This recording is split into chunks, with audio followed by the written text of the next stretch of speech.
Boa noite, pessoal. Giovanni, Dalana. Olha a Lu, Ana Paula. Sejam bem-vindas. Tudo bem, querida? Licinha. Boa noite. Pessoal, para vocês que vão entrando... Oi, Dalana. Se vocês, bem aqui do lado tem um triângulozinho. Maiara, oiê. Tem um triângulozinho aqui para vocês enviarem essa live para pessoas que podem se beneficiar desse tema. Por exemplo, os pacientes diabéticos, os pacientes que têm tendência a diabetes. Então, se vocês conseguirem enviar, talvez seja bem útil para eles. Eu já vou pedindo, pessoal. Oi, Tom. Obrigada aqui pela frequência.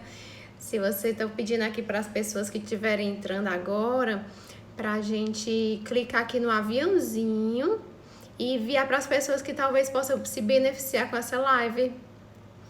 Raimundinha, oi, gente, obrigada aí pela presença, sejam bem-vindos. Oba, obrigada, Ana Paula, Lívia. Obrigada aí, gente. Então, hoje, oi, Dani. Hoje o nosso tema, pessoal, vai ser diabetes, né? Como que a gente consegue prevenir e como que a gente consegue controlar a diabetes, né? Um tema, pessoal, cada vez mais frequente nos nossos dias, né?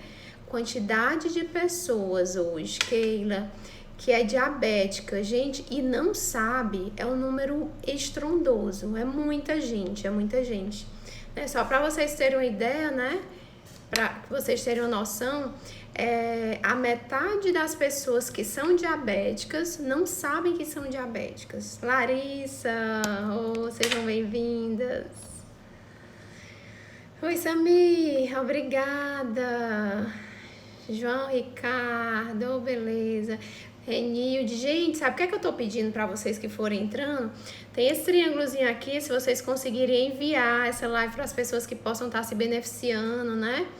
Eu vou falar sobre diabetes, como que a gente pode prevenir a diabetes e como que a gente pode evitar complicações, controlar, tá?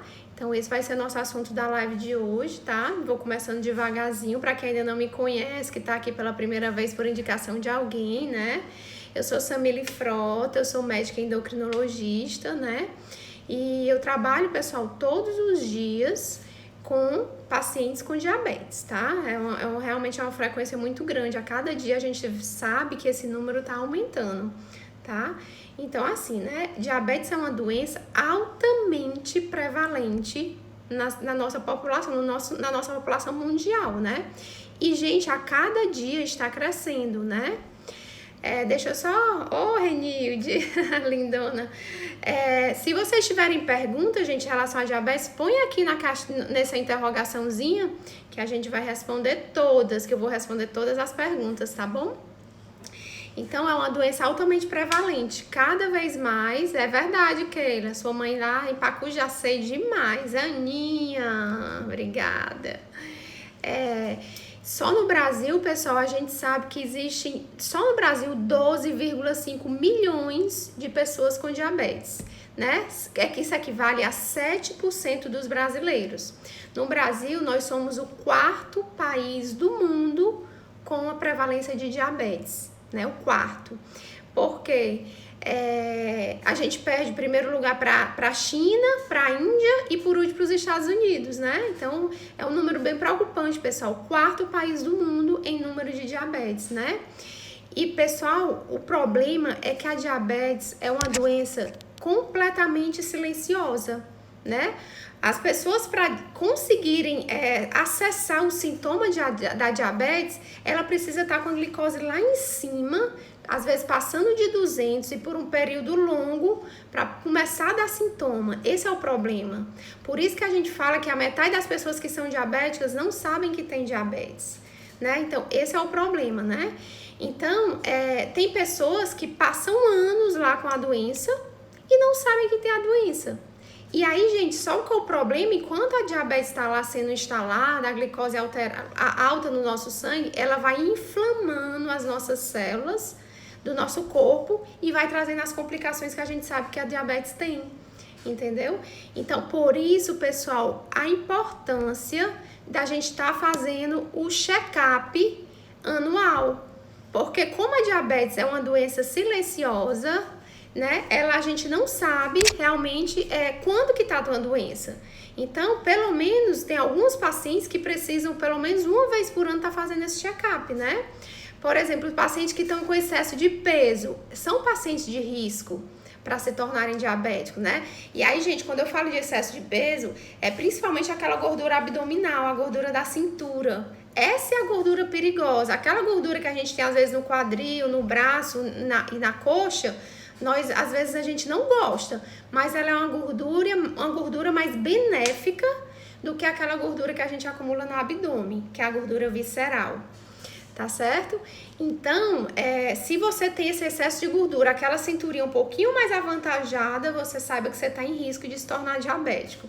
Se tem mais de 45 anos, também é fator de risco. Se você é sedentário, né? É também um fator de risco. Pacientes hipertensos têm pressão arterial, é de risco para se tornar diabético também. Eu tenho história na família que tem diabetes, é um risco de eu me tornar diabético, porque a gente sabe que a diabetes é uma doença genética, entendeu? É uma doença que é transmitida. Então, se eu tenho história na minha família, eu preciso ter muito mais cuidado de quem não tem, tá?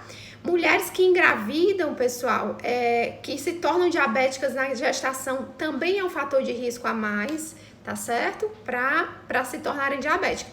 Então, a gente fala que essas pessoas que têm maior risco, como a diabetes é uma doença silenciosa, essas pessoas precisam fazer o check-up pelo menos uma vez ao ano, para que de fato a gente não se surpreenda com a doença já em estágios avançados, já chegando muitas vezes até a complicar, tá bom? Eu lembro também aqui uma coisa que é frequente, que eu já ia esquecer, né? As mulheres que têm bebês com mais de 4 quilos. Ou essa mulher foi diabética na gestação e não foi diagnosticada, ou ela realmente tem uma tendência maior, tá certo? Pessoal, deixa eu só pedir uma coisa a vocês. Se vocês quiserem já fazer perguntas, já podem fazendo, eu vou respondendo mesmo, né? Na medida que as perguntas forem surgindo. Mas se vocês conseguirem botar as perguntinhas nessa caixinha de interrogação, porque aí não tem perigo de passar a pergunta e eu não ver, tá certo? Deixa eu só ver essa perguntinha aqui. Boa noite, doutora. Tenho diabetes e tenho o meu HDL de 39. Gente, o HDL é o colesterol bom. É o colesterol que quanto maior, melhor para mim. E o meu LDL de 117. O LDL é o colesterol ruim. Você acha que há necessidade de medicação? Então, eu preciso ver o seu... Existe também, a gente bota o paciente diabético numa tabelinha de risco e ver se ele é considerado de alto risco. Aí vai entrar fator idade, fator se fuma, fator se tem algumas outras doenças associadas. Mas de cara aqui, provavelmente, você vai precisar socorro, porque o LDL, normalmente no diabetes, a gente quer no mínimo menor que 70, tá? Então, provavelmente você vai precisar. O HDL a gente não tem muito isso não, apesar de quanto maior, melhor, mas o LDL pelo menos aqui de 70, se você for uma pessoa, né, de risco intermediário, tá bom? Então, de cara aqui eu já acho que você vai precisar. Gente, só para vocês terem uma noção dessa informação que eu quando eu vi, eu fiquei muito chocada. Há no mundo, pessoal, 422 milhões de pessoas diabéticas. Presta atenção. Gente, só que metade dessas pessoas são diabéticas e não sabem. Olha que louco. Então, assim, pessoal, é por isso a importância da gente estar fazendo os check-ups de rotina. Porque a diabetes é silenciosa, mais uma vez, ela não dá sinal. Aí todo mundo pergunta, mas doutora, eu sou diabética tipo 1, eu sou diabético tipo 2, o que é isso? Qual que é a diferença, né? Só para exemplificar aqui para vocês. Pessoal, o diabetes tipo 1, a gente sabe que tem uma influência genética também, mas ainda não há pesquisas conclusivas falando assim, se você fizer isso assim, o assado, você vai ter menor risco de se tornar diabético tipo 1. Isso ainda não é, porque a gente sabe que diabetes tipo 1 é uma doença autoimune, tá certo? Então, e a gente sabe que no diabetes tipo 1 concentra apenas 5 a 10% dos pacientes. Ou seja, pessoal, a grande maioria, 90% dos pacientes são diabéticos tipo 2, tá? Que é aquele diabetes, pessoal, que a gente consegue prevenir. É aquele diabetes que se eu me cuido, mesmo eu tenho história na família, meu pai, minha mãe é diabético, e eu me torno, e eu consigo ter um estilo de vida saudável, eu consigo prevenir a diabetes. Diferente do diabetes tipo 1, que é aquele diabetes que normalmente dá em crianças e adolescentes, eles ficam magrinhos, perdem mais peso, já são magros, mas perdem mais peso quando descobrem que são diabéticos. E normalmente esse paciente diabetes tipo 1 eu sempre trato com insulina, tá certo? O diabetes tipo 2 não. Muitas vezes eu trato com medicação e um adendo aqui, pessoal. Raimundinha, né? Ó, a Raimundinha tá aqui dizendo que é diabética e está perdendo peso. Raimundinha, existem duas possibilidades aqui pra você, ó. Ou você tá fazendo dieta, você tá fazendo alguma mudança de estilo de vida, se alimentando bem, fazendo exercício físico. Se você tiver, pode ser da mudança do estilo de vida que você tá fazendo, tá? Se você não estiver fazendo isso, você estiver comendo o que você sempre comeu e de fato estiver perdendo peso, provavelmente você está com diabetes descompensada. E aí a gente precisa controlar a diabetes, algumas vezes ajustar as medicações, não sei qual é o seu caso, mas às vezes iniciar a insulina para compensar a diabetes, tá certo? Então tem essas duas possibilidades aí, Raimundinha, para você.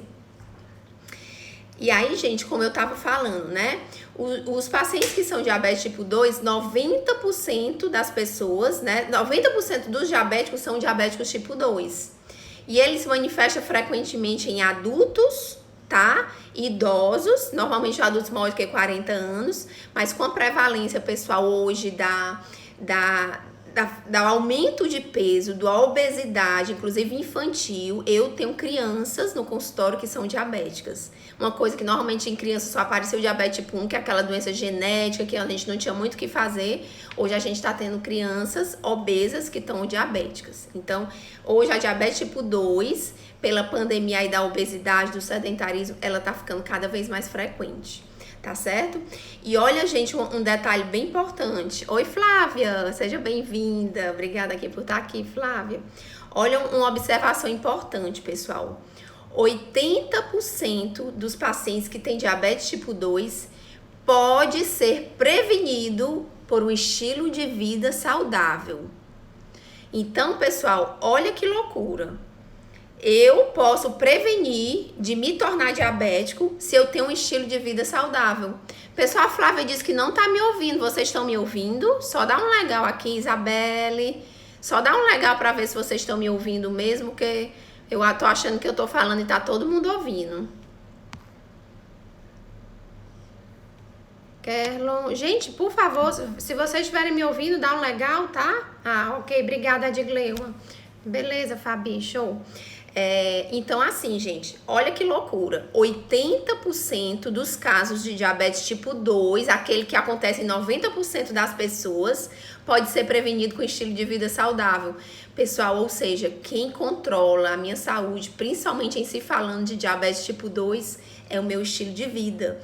Mesmo que eu tenha história familiar de diabetes na minha família, eu consigo prevenir a diabetes se eu tenho um estilo de vida equilibrado, se eu como adequadamente, se eu me exercito frequentemente, mas nessa exercitar uma vez sim, 3, 4 não, é aquela coisa que é frequente, 3, 4, 5 vezes por semana.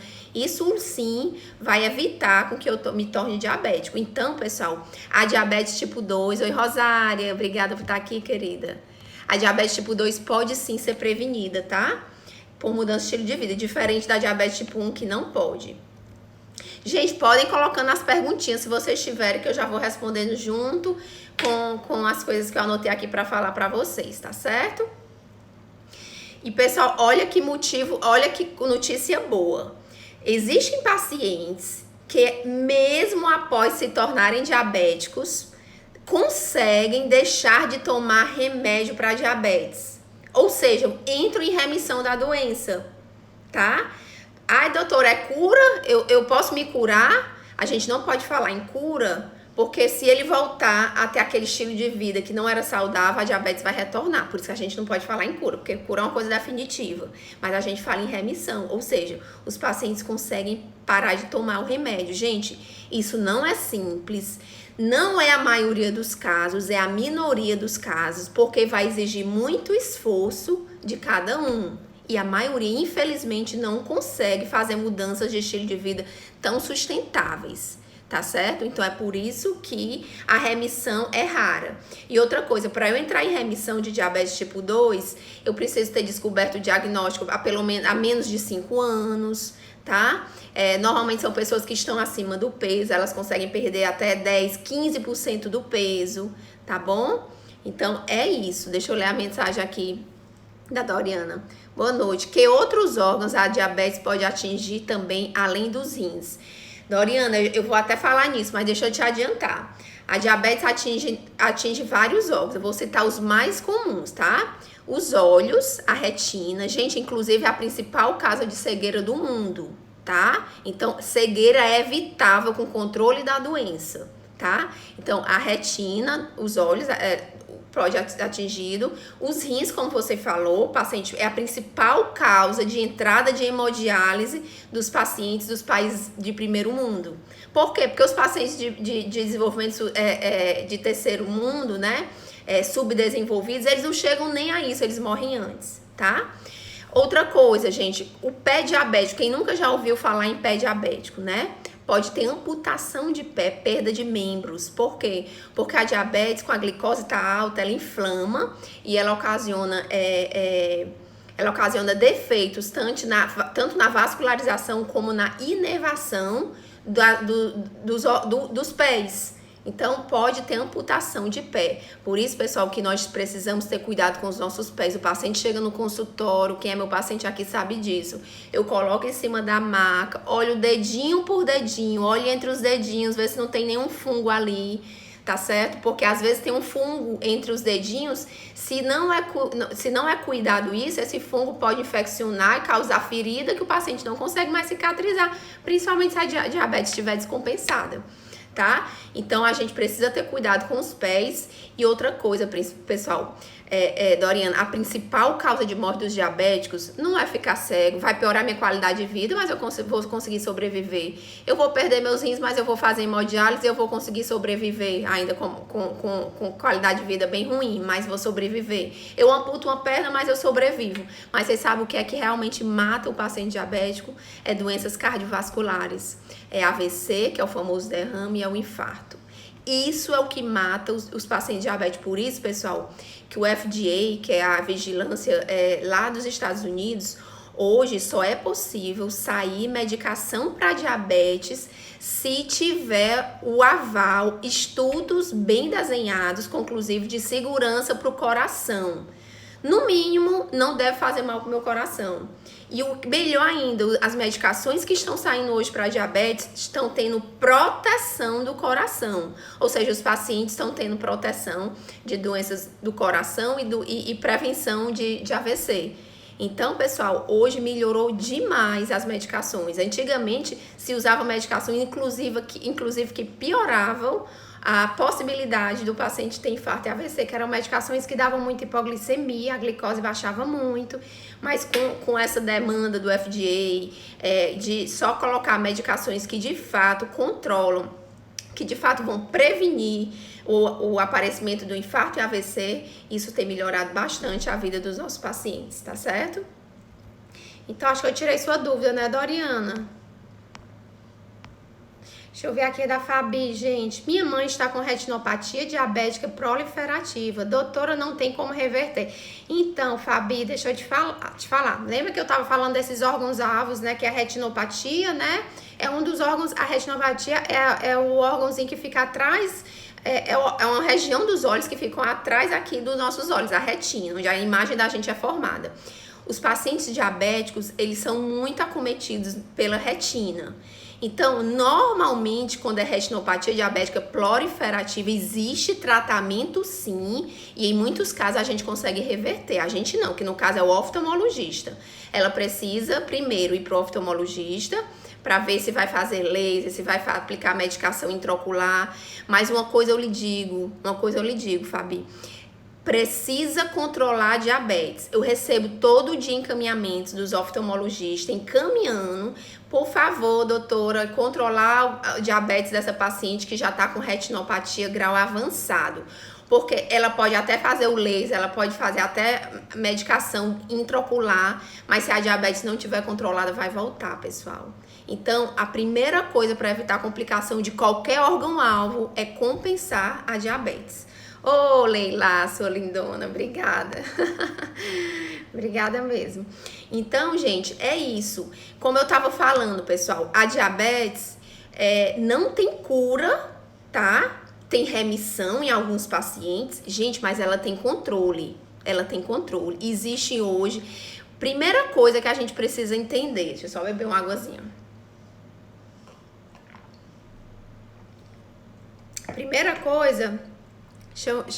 Socorro, eu tô atendendo online sim, viu, Socorro? Eu faço consulta através de telemedicina, que a gente agora nessa época de pandemia foi autorizado pelo Conselho Regional de Medicina a fazer consulta por telemedicina através de algum aplicativo, ou pode ser o WhatsApp, ou o computador, a gente escolhe a plataforma e a consulta acontece normalmente. Inclusive, eu tô atendendo muitos pacientes de forma online, porque realmente a maioria dos pacientes estão com receio de estar saindo de casa por conta da pandemia, né? E de fato, como são a maioria do que eu atendo os pacientes de alto risco, eles preferem ser atendidos na casinha deles, tá certo? Então, eu tô atendendo sim. Então, pessoal, continuando. Pessoal, se tiverem pergunta, vai colocando, eu já vou comentando aqui, tá certo? Deixa eu falar uma coisa pra vocês. Como eu tava falando, o diabetes tipo 2 pode entrar em remissão, ou seja, eu posso, se eu sou, por exemplo, paciente diabetes tipo 2 e eu começo a ter mudanças de estilo de vida, alimentação saudável, exercício físico, emagreço, gente, eu posso entrar em remissão, como eu já comentei aqui pra vocês, né? Como eu falei, não é simples, tá certo? Mas dá sim pra a gente voltar a ter uma vida normal. E para os que não conseguiram entrar em remissão da doença, pessoal, há controle. Se você usa a medicação certa, se alimenta bem, faz atividade física, gente, vocês vão conseguir passar por isso com muita tranquilidade durante a vida inteira. E tem muitos pacientes, pessoal, que eu atendo, já estão até velhinhos, que não tem uma complicação da diabetes. Por quê? Porque cuidam, porque se alimentam adequadamente, porque se exercitam, porque têm boas escolhas, porque não se estressam. Pessoal, quero só colocar uma observação aqui. O estresse é a causa é uma das causas do dia a dia que mais descompensa a diabetes. Por quê, gente? Só para vocês entenderem. O estresse aumenta um hormônio chamado cortisol, que tem lá na nossa suprarrenal, tá? Esse cortisol, que ele é acionado, é produzido quando a gente se estressa, ele aumenta a glicose do nosso sangue. Então, descompensa a minha diabetes. Então, não é mito dizer que as pessoas que são mais estressadas, elas têm a diabetes mais descompensadas. Isso é uma verdade. E eu vejo, pessoal, as pessoas que são mais zangadas, mais estressadas, que não dormem bem à noite, esses pacientes têm muito mais dificuldade de compensar a diabetes. Por isso que um dos tratamentos é a gente ter uma vida tranquila, uma vida serena, porque isso vai servir sim pra gente compensar a nossa doença. Não só a diabetes, né, pessoal, como tudo na vida, né? Pra gente ter uma vida mais tranquila. Deixa eu ver se eu passei alguma pergunta. Vamos lá. Doutora, tenho diabetes tipo 1 e muitas pessoas me perguntam se o transplante de pâncreas não seria uma solução. O que você poderia me dizer? Deixa eu lhe falar. Acho que é Eduardo, né? Eduardo. O transplante de pâncreas é uma opção, sim. Porém, Eduardo, isso ainda não é feito de uma forma que por exemplo, você chega no consultório, né? Como eu sei que você é meu paciente, tá lá no consultório, e aí eu vou dizer, olha, Eduardo, eu vou te indicar um transplante de pâncreas, como a gente indica, por exemplo, um transplante de rim para quem teve doença renal. Então, isso eu não consigo fazer, porque o grupo, o pessoal que está fazendo, por exemplo, transplante de células beta, que é lá em São Paulo, ainda é um grupo pequeno.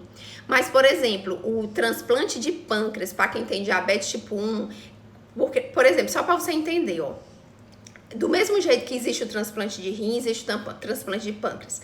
Só que o transplante de pâncreas, você vai fazer e ao invés de você tomar, não usar mais a insulina, você vai usar medicamentos imunossupressores para o resto da vida, que vai deixar a sua imunidade baixinha. Então, tem pacientes que acabam não querendo porque o risco o seu corpo rejeitar esse novo órgão é grande e ainda o risco de você passar o resto da vida tomando medicações imunossupressoras, tá certo? Mas, por exemplo, se você é um paciente diabético tipo 1 que já tem doença renal e já tem doença diabetes tipo 1 e já tem doença renal, eu posso sim estar indicando o transplante de pâncreas e rim junto ao mesmo tempo. Por quê? Porque aí já são 2 órgãos acometidos. Quando você me fez a pergunta, Eduardo, eu imaginei que fosse o transplante de células beta-pancreáticas. Esse sim só está sendo feito a nível ainda de estudo, lá na USP de Ribeirão Preto, tá certo? Mas o transplante de pâncreas pode ser feito, mas como tem muitas complicações, risco do órgão não ser, você rejeitar seu órgão, ainda não é uma indicação precisa se você só tem diabetes tipo 1. Mas se é diabético tipo 1 associado a outra doença, por exemplo, doença renal, a gente indica o transplante duplo, tá bom? Mas eu sei que não é o seu caso, tá? Deixa eu só beber aqui. Doutora Rafael, né? Vamos lá, Rafael. Minha mãe é diabética e hipertensa. Gente, receita clássica, né? Medicamento para hipertensão e para diabetes. Receitou Vaslip porque o colesterol deu alta. Gente, Vaslip é a simvastatina, uma medicação, uma das medicações que a gente usa para tratar o colesterol. O que você acha da medicação? Então, a medicação para tratar o colesterol, tem algumas pessoas que se dão com a simvastatina e resolvem, outras pessoas precisam de uso de estatina mais potente para a gente baixar para o LDL, para a meta que a gente quer, que tem pessoas que é 70, tem pessoas que é 50, cada vez mais a gente quer meta menor. Por quê, pessoal? Quem tá aqui desde o começo me ouviu falar que a causa que mais mata os pacientes diabéticos é doenças do coração, ocasionada por quê? Por obstrução das coronárias, ou AVC, ocasionado por obstrução das carótidas. Então, eu preciso manter o colesterol desse paciente diabético baixinho para que ele não tenha risco de evoluir para um infarto ou para um AVC. Então, é basicamente isso.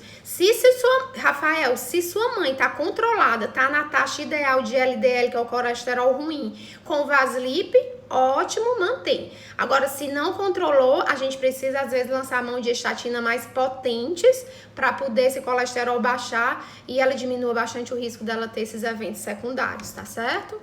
Então, é basicamente isso. Com a mudança de alimentação, consegue a cura da diabetes? Gente, excelente pergunta, até já comentei aqui, mas deixa eu falar de novo. Talvez você não estava aqui, né?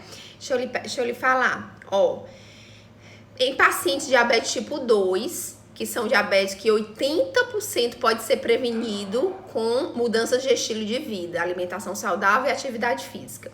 Se eu descobrir recente, até 5 anos, o diabetes, e eu tenho diabetes tipo 2, adquiri por conta dos meus hábitos, porque eu engordei, porque eu sou sedentário, tem pacientes que conseguem entrar em remissão da doença. A gente não fala em cura, porque cura é uma coisa que a gente diz que é pro resto da vida. Remissão é uma coisa que eu vou entrar em remissão, vou deixar de tomar as medicações, mas eu posso retornar a minha diabetes se eu voltar aos meus hábitos inadequados. Por isso que a gente fala em remissão.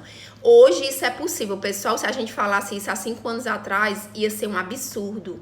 Na época que eu fiz residência médica, um tempinho atrás, isso era um absurdo, nem se falava. Mas hoje já existem vários estudos mostrando que os pacientes que conseguem perder 10, 15% do peso e tiveram um diagnóstico de diabetes tipo 2 há pouco tempo, até 5 anos, eles entraram em remissão. Como eu já falei aqui, não é a maioria, é a minoria, mas isso acontece. acontece, tá certo, gente? Isso é uma boa notícia para uma doença que era dita antes como tem que tomar remédio pro resto da vida. Vai depender do seu estilo de vida, se você de fato vai se cuidar direitinho, tá bom?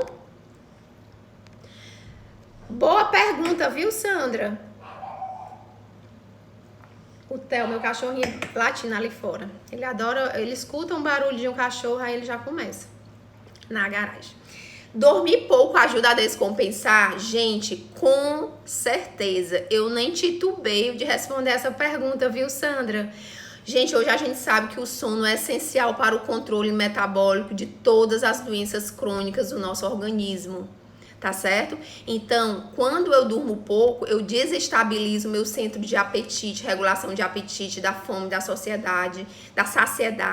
Então, eu acabo engordando mais. Se eu engordo mais, minha diabetes tende a descompensar. Se eu não durmo bem, eu me estresso. O hormônio cortisol aumenta, eu descompenso mais a minha diabetes. Então, são vários fatores que estão associados a pessoa dormir pouco ou não dormir bem durante a noite e ter tendência a ter diabetes. Tá certo?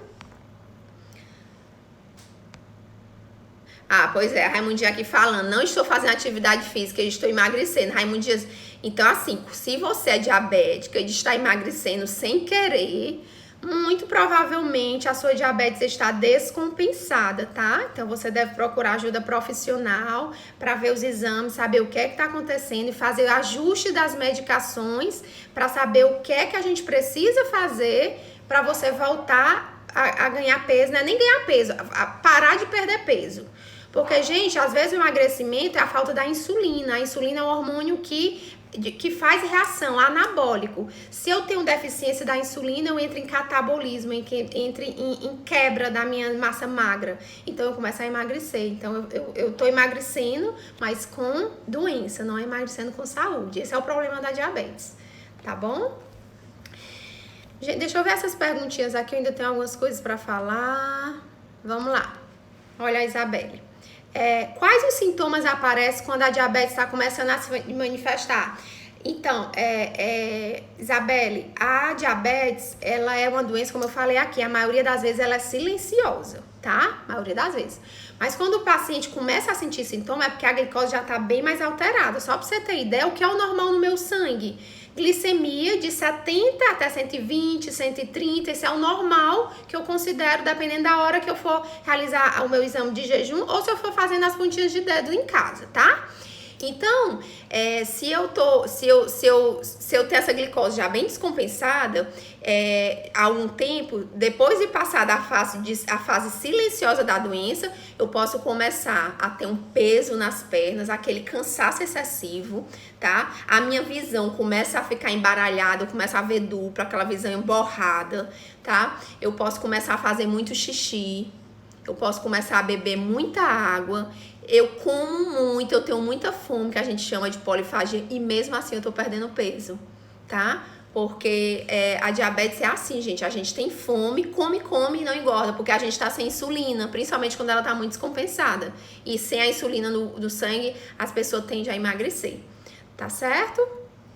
Acho que é isso, Isabelle, acho que eu te respondi. Ah, uma coisa bem comum, gente, que também, Isabelle, é bem comum nos pacientes que ainda não sabem que tem diabetes, que muitas vezes descobrem com isso, é infecção na pele, pessoal, tá? Aquelas infecções que de repente tá tendo, que eu nunca tive, aquelas coceiros pruridos na minha pele, ou infecção na minha área genital, também é bem comum, porque quando eu tô com diabetes compensada, eu excreto mais glicose pela minha urina, então os fungos, as bactérias adoram, porque tá no meio próprio, né, pra ali minha urina tá mais doce, então tem crescimento de fungos e bactérias mais propriamente dita ali. Então eu posso ter infecção genital aí, e é uma das coisas que às vezes os pacientes descobrem que tá com diabetes, tá certo?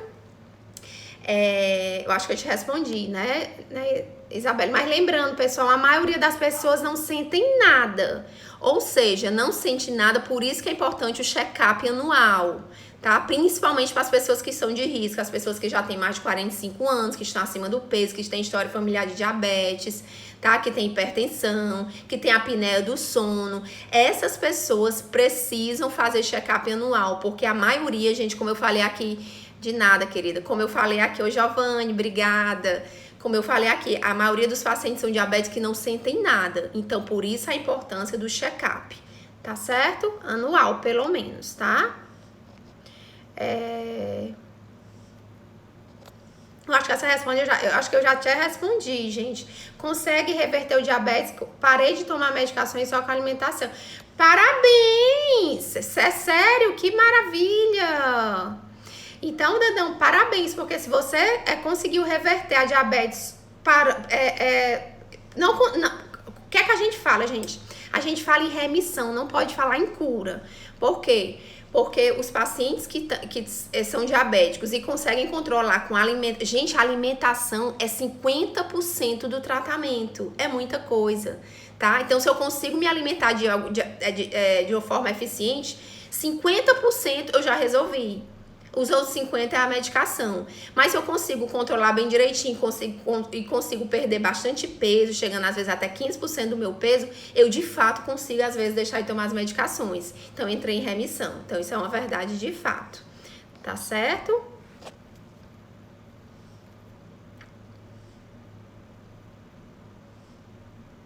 Olha aqui, gente, a pergunta aqui da Alicia, né?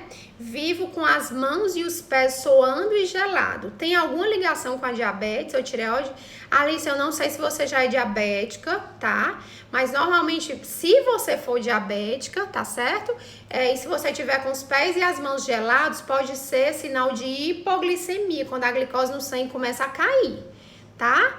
Então, assim, mas se você não é diabético e tem isso, pode ser ansiedade, pode ser nervosismo, pode ser uma tendência natural sua, tem uma tendência a ter pressão um pouquinho mais baixo. Então, não necessariamente isso é um sintoma da diabetes. Normalmente, a não ser que você já seja diabética e sua glicose está começando a cair no seu corpo, tá certo?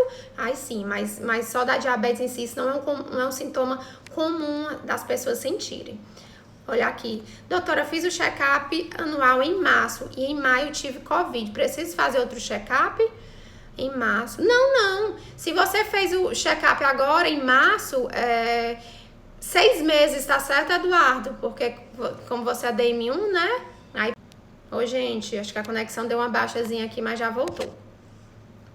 Não precisa, tá, Eduardo, fazer check-up agora não, você já fez em março, tá tudo bem, ok. Dá uns 6 meses que já vai chegar, né, gente? Passa tão rápido que a gente nem sabe o tempo mais que tá. Mas com 6 meses do dia que você fez o check-up é bom repetir pra gente ver como é que tá tudo. Joseli, qual a diferença da glicazida e da metformina? Gente, são 2 medicações para diabetes, tá certo? Metformina e glicazida, tá certo? São 2 classes totalmente diferentes de droga, tá certo? E a gente normalmente o paciente inicia com a metformina. Se o paciente não compensa, a gente associa outras classes que não necessariamente precisa ser a glicazida. Tem outras classes assim que são mais até... Aquela proteção do coração, já tem classe que tem a proteção cardiovascular, tá? Que a gente às vezes dá preferência se é um paciente já de alto risco, tá bom? Mas são 2 classes que a gente costuma associar mesmo para diabetes, mas hoje já tem classes mais modernas, tá bom, Joseli? É isso. Boa pergunta aqui da Rosária. Gente, sensação de queimação nos pés é sintomas de diabetes? Rosária, é sim, tá certo? Gente, o que é que acontece, né? Lembra que um dos órgãos-alvos que eu falei que acomete é o pé diabético? A neuropatia diabética é o acometimento dos nervos que inicia lá nos nossos pés. E por que acontece? Porque ele começa a inflamar, de tanta glicose que tá alta, ele começa a inflamar os nossos nervos e a nossa vascularização. E os pacientes começam a não sentir. As células que produzem o suor, gente, também podem ser acometidas. Por isso que os pacientes diabéticos têm aqueles pés secos. E eu sempre falo, pessoal, tem que hidratar os pés. Porque se eu tô com o pé muito ressecado, porque de fato eu já tenho uma neuropatia, que o meu sistema de regulação da hidratação já não tá funcionando bem, pessoal, eu preciso ter meios para que eu renove aquela camada que não tá sendo mais renovada por conta que a hidratação tá deficiente. tá certo? Então, a queimação nos pés pode ser um sinal de neuropatia diabética e muitos pacientes descobrem que são diabéticos com queimação, pinicamento na planta dos pés. E aí vai, né? É a sensação que tá andando, esquece a chinela no meio do tempo. Eu cheguei em casa sem chinelo, eu tava com chinelo, porque, gente, a sensibilidade tá alterada. Por isso que os pacientes se ferem e não percebem. Quando eles vão perceber, já às vezes se feriu de manhã e só vai ver à noite. Por isso que os pacientes começam a ter, às vezes, ulceração, feridinha que não cicatriza, úlcera. Às vezes chega os pacientes, pessoal, lá no consultório, que dá dó. Porque os pacientes chegam, eles sentam na cadeira, o consultório fica infestado do cheiro, né, do mau cheiro. Às vezes o pé já tá necrótico, aquele pé preto. Então tenham cuidado, gente. A gente sabe que a diabetes, da neuropatia diabética, todo dia, pessoal, deem uma olhadinha nos pés de vocês antes de dormir. Passem hidratante nas pernas, nos pés. Só não quero que passe entre os dedinhos dos pés. Por quê? Porque entre os dedinhos dos pés pode dar fungo. E tudo que o fungo gosta é de causar infecção fúngica e ser um mecanismo de entrada para as bactérias e para fazer infecção. Então, aquilo, inclusive, depois que vocês saírem do banho, precisa enxugar bem direitinho entre os dedos, para que aquilo fique bem chutinho e aquilo não gere proliferação fúngica entre os dedos, que às vezes é o início de uma úlcera que a gente pode evitar. Então, Rosário, pode sim, é um sinal bem frequente, é o que eu lido todos os dias. Tem gente, pessoal, que tem dor, grita de dor. Doutora, pelo amor de Deus, passa um remédio que eu não tô aguentando, eu tô pinicando, eu não consigo. Eles não conseguem nem dormir, gente, que é todo tempo, aí bota na água quente, bota na água fria. É uma confusão danada. Então, isso, pessoal, pode ser evitado se a gente controla a diabetes, tá certo? Ó, pra você ver, tem paciente que já descobre com essa sensação. E, pessoal, pacientes que descobrem já com neuropatia, eles têm diabetes, às vezes, há no mínimo 5 a 10 anos. Olha que loucura. Que tá lá a glicose, o excesso de glicose, a hiperglicemia inflamando todo o organismo dele e ele não percebeu, tá? Então é muito complicado. Se cuidem, faça seus check-ups, porque é preciso, é necessário pra gente evitar complicação. Ó, boa noite, doutora Samile. Quando a glicose está em 120, é isso considerado diabetes? Não. Boa pergunta, tá, Fransquinha? Obrigada aqui pela contribuição. A glicose é considerada, a glicemia a partir de 126 é considerada diabetes, mas eu não posso dar o diagnóstico por um único exame, tá, pessoal? Eu tenho que repetir o exame e aí se confirmar, ou se eu fizer aquele teste da hemoglobina glicada, que é aquela taxa, uma fotografia dos últimos 3 meses do meu açúcar, se der mais de 6,5 também é diagnóstico de diabetes. Então eu preciso ter 2 exames alterados para que eu possa dar o diagnóstico de diabetes. Oi, Aninha, obrigada, querida. Deixa eu ver mais aqui, tem algumas perguntinhas. Ó, gente, a mesma questão aqui da Rosária, a Lívia, pai, vó. Sinto choques no meu dedão do pé direito. Lívia, pode ser neuropatia diabética também, querida. Infelizmente, tá? Não tem como eu bater o carimbo e dizer que é isso. A gente precisa examinar e observar realmente se é isso. Mas provavelmente, se você já é diabética, provavelmente é. Se não é diabética, é bom fazer o exame, porque é uma das queixas de dormência, pinicamento, choque, tudo isso é uma das queixas de diabetes, tá certo? Então, se você não é diabetes, faça seus exames, né, faça seu check-upzinho, e se você já precisa ter o cuidado, que se for neuropatia, para já começar a cuidar e tratar, tá certo? Porque a gente consegue sim prevenir isso, pessoal, tá? Lembrem-se que é da neuropatia diabética, tá? Que inicia o problema do pé diabético, a amputação do dedo, que depois vai pro pé, que às vezes vai pra perna, e às vezes o paciente perde a perna inteira, pessoal. Então, por favor, tenham cuidado. É uma doença que a gente consegue controlar se a gente se compromete com a nossa saúde, se a gente compromete com a nossa alimentação, se compromete de fazer exercício físico, de não se tornar mais sedentário, de tomar as medicações prescritas pelo seu médico. Dá para prevenir, sim, todas as complicações, gente. Dá para prevenir. E ainda tem paciente que não precisa nem tomar remédio, se consegue controlar a dieta e se exercitar, pessoal. Então, dá para fazer sim. De nada, querida. Olha a Lucy aqui, pessoal. Quando os pés do diabético ficam rachados, o que fazer? Gente, isso é uma coisa muito comum aqui no nosso clima, né? Principalmente, Lucy, nós mulheres que a gente usa muito sandália, né? A gente não, os homens não, são sempre lá de meias, dentro do sapatinho. Isso de uma certa forma aquece e não deixa o pé ficar ressecado. Mas nós mulheres, a gente usa muito sapato, a gente usa muito sapato. Desculpa, gente, quase não quer sair. A gente usa muito sandália. Então, esses nossos calcanhares, eles ficam muito expostos à secura, gente. A gente mora numa terra de clima muito quente. Então, não é incomum ter rachadura. Mas, Lucy, se você é diabética, né? Ou tem alguém, ou é alguém que você conheça, precisa ter cuidado, porque são nessas rachaduras que às vezes a feridinha começa. Então, ter o cuidado. Tem profissionais hoje, pessoal, especializados só em cuidar dos pés dos diabéticos, tá? Então, não use aquelas lixas, porque aquilo, como você não sente, aquilo pode doer, você tá com sensibilidade diminuída e piorar a rachadura e você começar a ter um ferimento dali, não cicatrizar, porque a diabetes está descompensada. Então, tenha cuidado, tá bom? Uma dica que eu dou aqui é hidratar os pés todo dia, de manhãzinha, quando acorda e antes de dormir. Hidratar mesmo, principalmente nos calcanhares, tá? Se não resolver, tem as soluções que a gente usa que diminui bastante essa rachadura, mas não pode deixar assim para que o risco de neuropatia realmente não se espalhe. Ô, gente, obrigada. Eu tô ouvindo um monte de elogio lindo aqui. Tô feliz, tá? Dormência. É a mesma coisa o Ricardo, gente. É a mesma questão aqui do Ricardo, né? Dormência nos dedos tem alguma relação com a diabetes? Sim, Ricardo, tem sim. A mesma coisa, a neuropatia diabética. Sim, tem pacientes que a única queixa dele é a dormência, tá? Então tem relação sim. Se você tá sentindo isso ou conhece alguém que esteja, faça lá seu check-upzinho e veja. A diabetes afeta quais outros órgãos? Eu acho que até falei, né, gente? Retinopatia diabética, que é a parte da visão, tá? A parte dos rins, tá bom? Parte dos pés, principalmente o pé diabético, a neuropatia diabética. E principalmente, que é o que mais realmente acomete mortalidade, a parte mais fatal da história, é coração e cérebro, que é AVC, que é o famoso derrame, e o infarto agudo do miocárdio.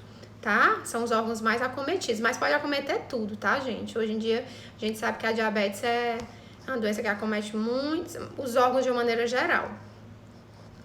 Deixa eu ver se eu passei alguma... Ah, pronto, olha aqui, Vevé. Ô, Vevé, agora que eu tô te vendo. Qual a relação da diabetes com as complicações? Vevé, eu não sei se você entrou agora, mas eu falei disso, exatamente isso. Todas as complicações é a principal causa de mortalidade dos pacientes dos diabéticos doenças cardiovasculares, né? E como eu falei, hoje já tem drogas que diminuem bastante essas complicações, tá certo? Inclusive, tem médicos, pessoal, cardiologista, que às vezes fazem uso da medicação, o paciente está com uma tendência ali a diabetes só para proteger o coração, tá? Porque de fato são drogas protetoras do coração. Olha que legal, pessoal. Então, antes, drogas que às vezes até faziam mal pro coração, porque causavam hipoglicemia, porque tinha outros problemas. Agora a gente vê que tem drogas que protegem o nosso coração, que é a principal causa de morte dos pacientes diabéticos. Então, é isso, tá, Vevé? Gente, será que... Ah, tá. Eu acho que eu respondi. Deixa eu só comentar mais umas coisinhas aqui, gente. Eu já falei, gente, uma coisa que eu escuto muito é em relação ao adoçante, tá? Usar o adoçante ao invés do açúcar e do mel se previne a diabetes. Eu vou falar disso porque eu escuto isso todos os dias no consultório, recebo muito direct de vocês sobre isso. Gente, o adoçante, ele não vai prevenir que eu me torne diabética, tá certo? Diabetes se previne com mudanças do estilo de vida, tá? Se alimentando bem, se exercitando. Adoçante, pessoal, é um substituto do açúcar, que não tem poder de elevar a glicose. Por quê? Porque ele não tem açúcar, tá certo? Ele é um substituto. E aí, pessoal, a gente sabe que o açúcar branco, ele é rico em sacarose, que é o nome do açúcar mesmo. E o mel, ele tem o poder de elevar a glicose. Então, eu preciso evitar o máximo que eu conseguir, tá certo? Agora sim, pessoal, já tem sido visto em alguns estudos que o consumo de adoçante está sendo implicado em algumas doenças crônicas. Isso não é uma coisa ainda decisiva, tá certo? Isso são estudos, assim, bem pincelados, não são aqueles estudos robustos que a gente tem indicação na literatura forte de dizer não indique mais adoçante. Isso não existe, tá? Mas já tem alguns estudos ali, aqui e acolá, apresentando que adoçante pode influenciar, tá certo? Em algumas complicações de algumas doenças, mas isso ainda não tem a comprovação robusta.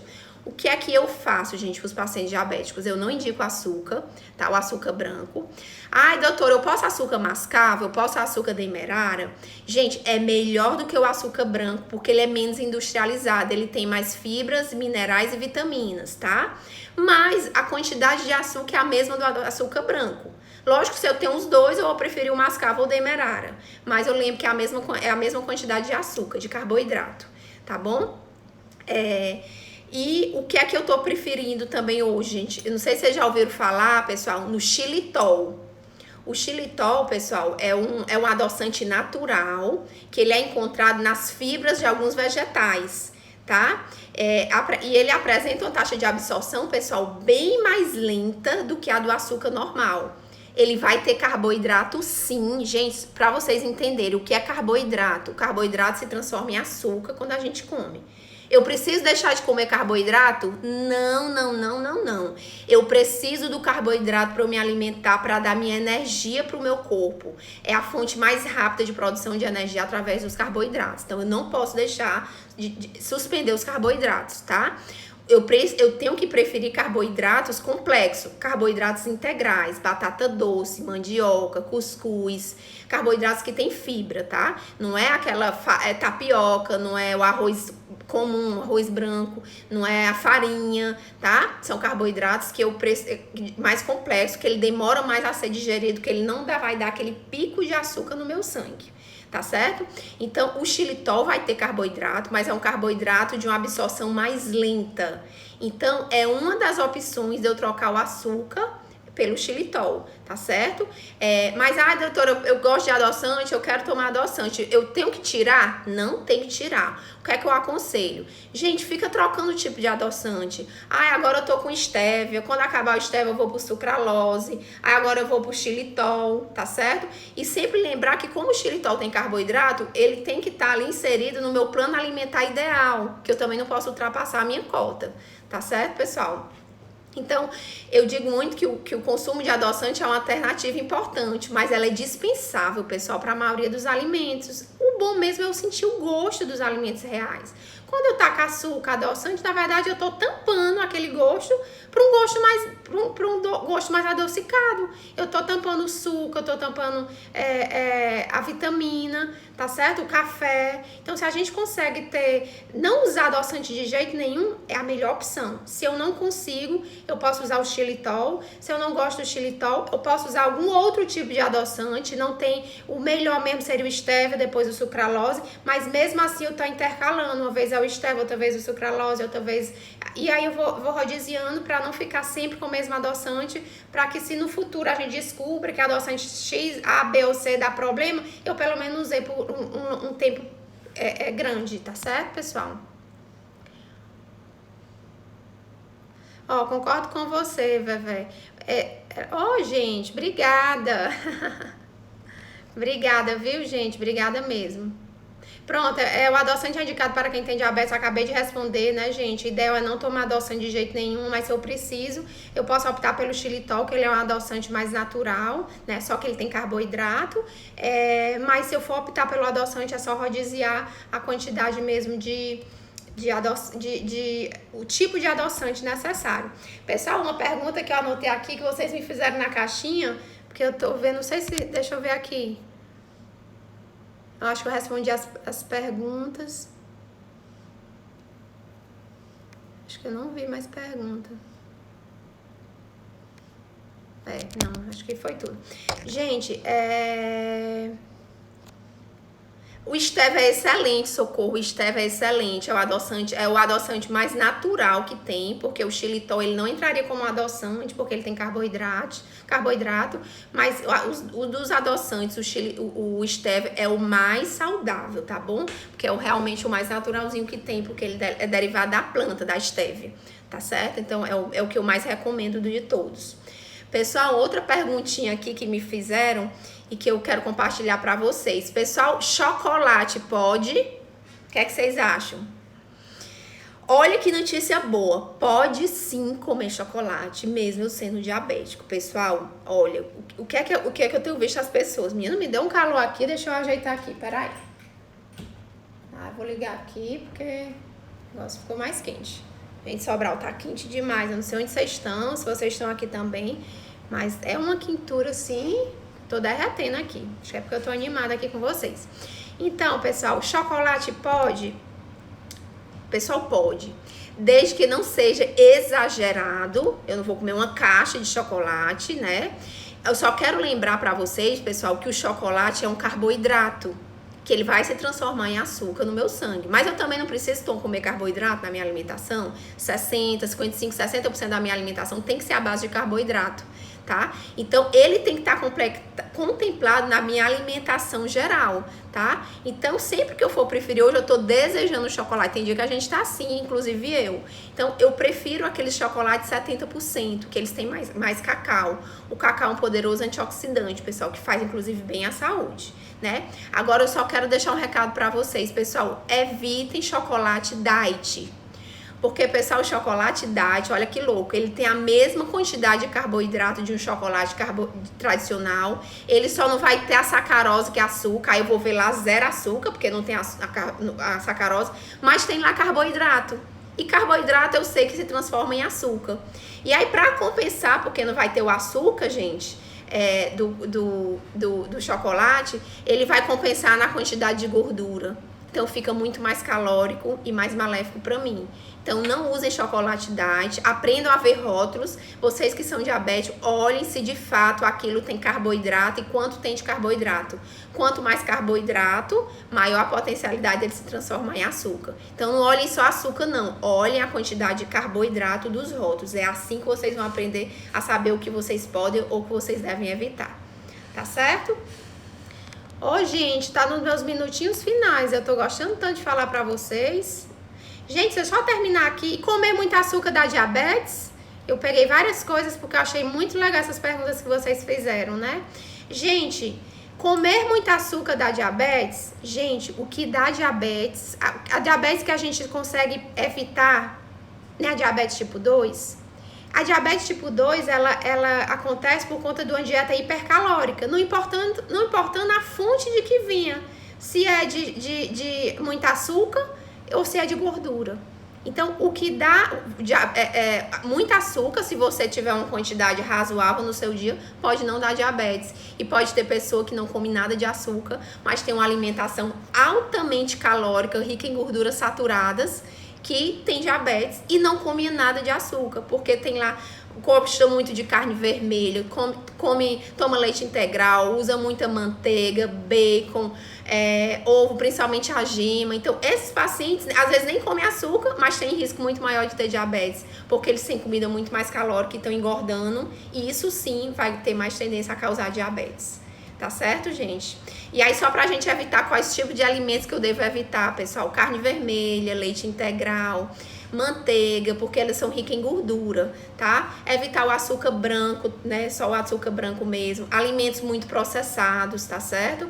E sempre preferir arroz integral e as frutas. Eu posso comer o diabético até 5 a 6 porções de frutas todo dia. Pessoal, eu vou desligar, porque senão o Instagram acabou de me avisar que faltam 2 minutos pra live terminar. Senão não vou conseguir deixar salvo. Eu quero agradecer demais a vocês. Chocolate 70%, Vevé, show de bola. Pode e deve, viu? A gente pode comer, inclusive ele é um poderoso antioxidante, o cacau. Então pode sim, só não pode exagerar porque é rico em carboidrato, tá certo? Muito carboidrato. Gente, eu vou ter que desligar, porque senão eu não consigo deixar a live salva. Qualquer coisa, põe aqui no meu direct, eu vou deixar a live salva, põe nos comentários, que o que eu não consegui responder agora, eu vou conseguir responder agora nos comentários. Muitíssimo obrigada por tudo, pelo carinho, pela companhia, pela paciência, por estarem aqui comigo. Sabe que eu tô muito feliz de estar aqui nas segundas-feiras com você, né? É um compromisso que eu assumi, que eu tenho o maior prazer de estar aqui com vocês, tá certo? Se ficou alguma dúvida de alguma coisa, me manda por direct. Quem já tentou se comunicar comigo por direct sabe que eu sempre tô respondendo, é um prazer mesmo grande estar aqui com vocês, tá?